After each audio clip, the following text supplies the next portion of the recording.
High tech life lead ಮಾಡಕ್ಕೆ ಹೋದರು.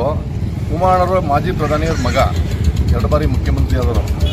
ನಾವು ಕುಮಾರಣ್ಣವರು ಬೇರೆಯವರೆಲ್ಲ ಪ್ರದೀಪ್ ಈಶ್ವರ್ ಬಗ್ಗೆ ನಾವೇನು ಹೇಳ್ತಿದ್ರು ಅಂತ ದೊಡ್ಡ ವ್ಯಕ್ತಿಗಳಲ್ಲ.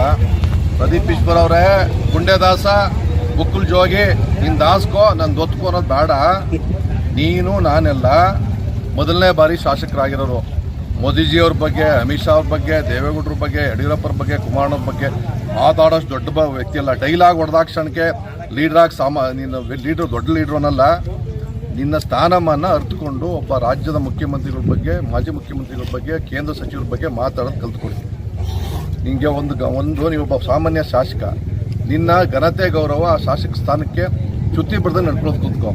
ನಿಂತರ ಸಾವಿರಾರು ಜನ ಟ್ರೋಲ್ ಮಾಡ್ತಾರೆ, ನಿನ್ಗೇನು ಮಾನ ಮರ್ಯಾದೆ ಏನಿಲ್ಲ. ಬೇರೆ ಬೇರೆ ಥರ ಲ್ಯಾಂಗ್ವೇಜ್ ಉಪಯೋಗಿಸ್ತಾರೆ. ಅಷ್ಟೊಂದೆಲ್ಲ ಲ್ಯಾಂಗ್ವೇಜ್ ಉಪಯೋಗಿಸಿದ್ರು ಸಹ ನೀನು ನಿಂತು ಮಾತಾಡೋದು ಬಿಡು.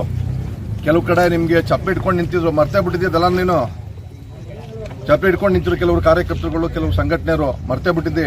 ಪೊಲೀಸ್ ಪ್ರೊಟೆಕ್ಷನ್ ತೊಗೊಂಡು ಹೋಗ್ಬೇಕಾಗಿ ಬಂತು. ಕುಮಾರಣ್ಣರೇನು ಅವ್ರದ್ದು ಮೋಸ ಮಾಡಿ ಡಿನೋಟಿಫಿಕೇಶನ್ ಮಾಡಿ ದುಡ್ಡು ಮಾಡಿಕೊಂಡು ಯಾವುದೋ ಗಣಿ ದುಡ್ಡಲ್ಲಿ ಅಲ್ಲಿ ಅವ್ರು ಸಂಪಾದನೆ ಮಾಡೋದಲ್ಲ. ಫಿಲಮ್ ಪ್ರೊಡ್ಯೂಸರ್ ಕೆಲಸ ಮಾಡ್ತಾ ಇದ್ರು, ಅದ್ರಲ್ಲಿ ಅಷ್ಟು ಲಾಭ ಬಂತು. 1 ಕೋಟಿ 35 ಲಕ್ಷ ಅಂತ ಒಂದು ಎಕರೆ 1 ಕೋಟಿ ಅಂತ ಹೇಳಿದ್ಯಲ್ಲಪ್ಪ. ಆ ಟೈಮಲ್ಲಿ ಸಬ್ರಿಜಿಸ್ಟ್ರಿ ವ್ಯಾಲ್ಯೂಷನ್ ನೋಡಪ್ಪ ಅಲ್ಲಿ ಪುಣ್ಯಾತ್ಮ. ಅವ್ರು ಇವು ನೆನ್ನೆ ಮನೆ ತೊಗೊಂಡಿದ್ದಾರ, 3 ವರ್ಷ ತೊಗೊಂಡಿದ್ದಾರೋ 4 ವರ್ಷ ತೊಗೊಂಡಿದ್ದಾರೋ.